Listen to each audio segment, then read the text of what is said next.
swing with my left fist over my body, my momentum starts going this way, the car's going this way, so he rolls over my foot, I go tumbling. Damn! Oh, look, bro. Christmas in 2 days, still wrapping gifts. Yes, I am ashamed, but I don't give a damn. Y'all love story time, so I'm gonna actually wrap a majority of my gifts in this video, hopefully. But this is a story time that sits very deep with me because it kind of caused a lot of trauma for me at one point in my career, right? So for those of y'all that don't know, I am a sneaker reseller, and for people who don't know or are unfamiliar with what sneaker resellers do is they resell sneakers, meaning I buy them from Nike or whoever wants to sell their shoes. I resell them through somebody or to somebody on Facebook Marketplace, eBay, whatever the case may be, right? So that would mean that I'm meeting up with people that I have no clue what their intentions are. I'm meeting up with these random other truckers, bro. I'm putting my life at risk every time I go to sell the shoe. So boom, that's the setting right there. So my brother Hashim, he is my partner, my business partner, meaning that we do everything together as far as selling shoes, right? So a guy hit him up on Facebook saying like, yo, I want to buy this pair of shoes that y'all have. The pair of shoes that we were supposed to be selling this day are Fire Red 4s, the Fire Red Jordan 4s, and at the time they weren't very popular. So us getting this sale was very like a relief. So we were already desperate for the sale because we had the shoe sitting for a long time. And you know, anybody that resells things knows that having money tied up in inventory is super expensive, bro. You want to pay your bills. That's the priority. You need to get this cash in and out, right? So boom, I'm thinking like, all right, man, this man wants this shoe. We've had it for a while now, so I'm gonna go ahead and drop it off. We might not be selling it for what we wanted. Well, the funny part is we're selling it for $280, bro. So we're making a decent amount of change on it, right?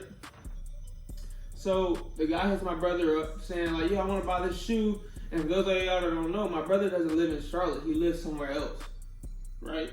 So the guy that wanted to meet up, he's in the Charlotte area.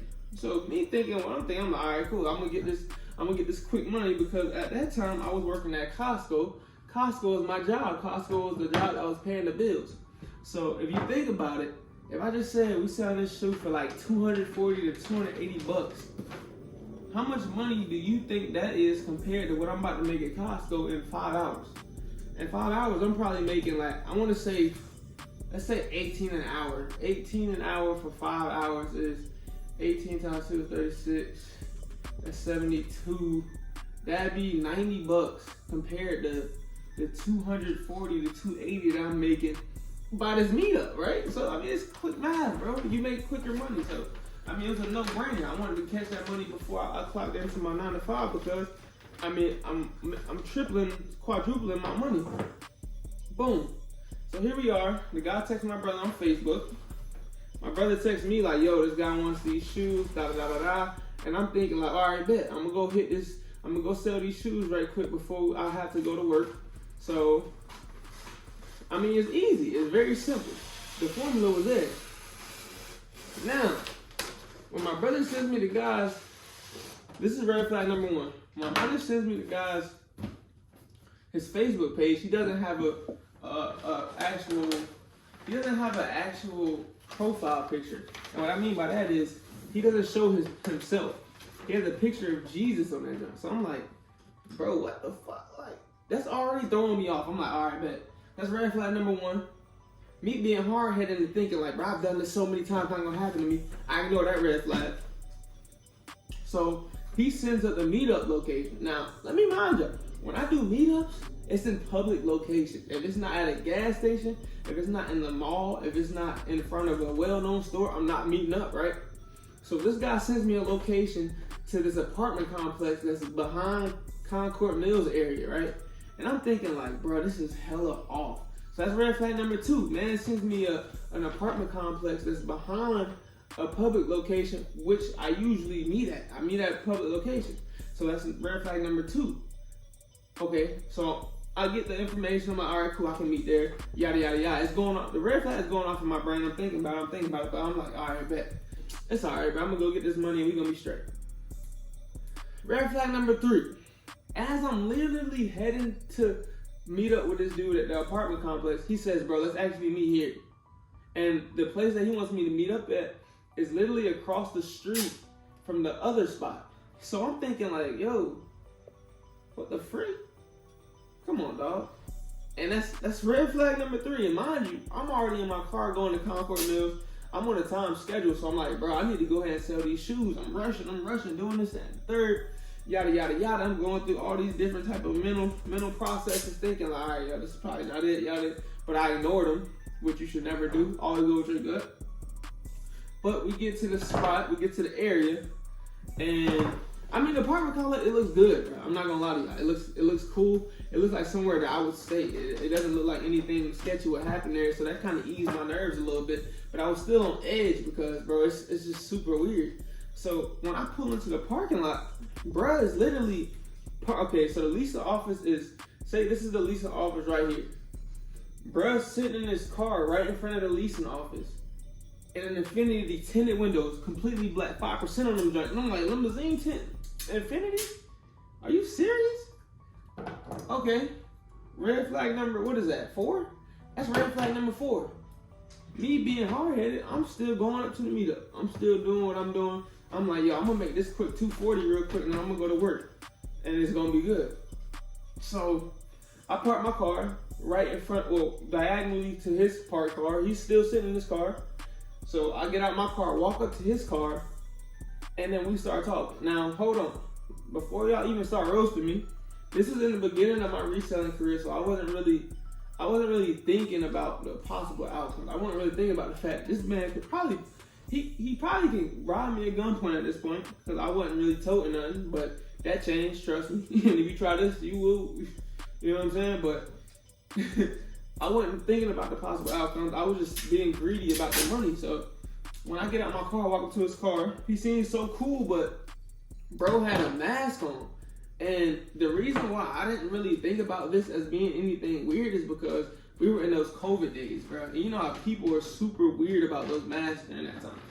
I mean, COVID was a super weird time, bro. So, boom. I go up to his car, we start chopping it up. We talking for like 10, maybe 15 minutes. We just cooling it out. For me, I'm still on edge, so I'm like, all right, this dude, I don't really know who he is. He kind of iffy. He got his tinted windows. He walking. I mean, he's sitting in the car. That's already iffy. And then, bro was like, we talking, and he's talking about how he had to meet at his complex because his mom was sick and she's not mobile. So I'm like, all right, whatever, bro. Go ahead and send me the Cash App payment. Well, sit down. I was like, go ahead and send me the Cash App payment. So he put in his Cash App or whatever. I'm waiting on it to come through. And during that time that I'm waiting on it to come through, I get a phone call from Kelsey, my girlfriend. So I'm like, I answer her call. Now, mind you, I'm still looking at dude the whole time. And at this point, I had given him the shoes so he could check them out, because when you go to a sneaker meetup, that's like a vital part of it. You want to let them see the shoe, investigate it, yada, yada, yada. But bro's sitting in his car, looking at the shoe, trying to talk to me and shit. And at this point, I'm already spooked because I'm like, yo, for one, you doing way too much talking, dog. I don't talk this much in meetup. Most of the time when I get out, if I'm meeting somebody random, I'm in and out. Like, yo, I'm not here for the small talk. I'm not here to make friends with you. We could do more business, but let's get through this first transaction first, and then we could chop it up. You feel what I'm saying? Because I want to keep it cordial. I don't know you. You don't know me. I'm in an unknown part of the city. Well, I'm not really in an unknown part of the city, but I'm not in my side of the city. Y'all feel what I'm saying? So we get to it, and then Kelsey calls me. I get off the phone with her. So at this point, we've been sitting out here for like 10 to 15 minutes, bro. And I'm just thinking to myself, like, this is not right. So that's another flag. That's red flag number like 5 or 6. And he has the shoes in his car. He's talking. And before I know it, bro, this nigga floors that bitch. I'm talking about like, me being the freaking athlete that I am, I'm running beside his car. Like, not even thinking of the fact that this man's in a car and I'm on foot. This man is in that car and I am on foot. But I'm keeping up with that Infiniti because your boy, I played cornerback in the day, my boy. So it ain't gonna be that easy. It ain't gonna be that easy, right? So let me tell y'all how stupid I am. So I'm running behind bro car. I'm beating your feet to him. Yeah, well, I'm about to stick your ass. I'm talking to this man and all that. I try to swing, and as I'm trying to swing, bruh turning. So all my momentum going this way. I swing with my left fist over my body. My momentum starts going this way. The car's going this way. So he rolls over my foot. I go tumbling. I smack this in concrete, bro. Boom! And I start rolling. And then bruh up the street. Bruh up the street gone. And I'm like, damn, I really just got hit like that. So, me being in shock, I called my brother, tell him what's going on. I called Kelsey and tell her what's going on. And then I called the paramedics and tell them what's going on. And then I filed a police report. So, file a police report, they come out there. The ambulance comes out there and asks me, am I doing all right? Do I need any medical attention? I'm like, nah, I'm good. I ain't feeling concussed. Like, I play football. I know about I was feeling a concussion going on, bro. I was good. I was a little scraped up. I'm probably gonna drop some pictures in here of my arms and show y'all how scraped up I was from it. But yeah, man, I was a little scraped up. I was hurt. My pride was hurt. I was a little bit traumatized from doing meetups and after that, and I'm just thinking like, man, I gotta bounce back. I gotta bounce back somewhere or another. But to make a long story short, bro, I bounced back from it. It took me a little bit, but I did. It's a mental thing for me. But the craziest part about this whole story is that I described the car to my dad, and maybe like a month after that, bro, he literally sees this exact same car that I'm describing to y'all. The exact same car in the Wendy's parking lot. And I'm like, yo. My dad was like, yo, this is the joint. And it looked exactly like it. I might be able to show a picture of it. I'm probably not gonna do that for safety reasons, but he shows me the car, he takes a picture of it, he shows it to me, and I'm like, bro, that's it. Because one thing about it is when you go through something like that, you ain't gonna forget what that car looked like, bro. You ain't gonna forget what that car looked like. Now, did I get the license plate? No, I didn't. Unfortunately, when you go through something like that, when you banged up, when you smack the ground as hard as I did, you're not thinking straight. You thinking about, yo, I need to go get this. Of course, I wasn't gonna do that. I was bleeding, but yeah, my dad found the Infiniti, and what he did was he went in there and was like, yo, who owned the Infiniti out here? And he went through the drive-thru. So you know, when people in the drive-thru, they're not gonna talk to you. They don't give a damn about. They want to give you them cold ass fries and tell you to get the hell on. So my dad didn't really get any information out of him, but after he asked him from that, we never saw the Infiniti again. We never saw it again. And we went to that Wendy's a lot. We were freaking returners to that Wendy's. I ain't gonna lie to y'all. But yeah, man, it never popped back up. So it took me a little bit to recover from that as far as the mental aspect of it, man. But I say that to say this, bro. If y'all don't feel right about something, or if something feels too good to be true, it probably is, bro. It probably is, man.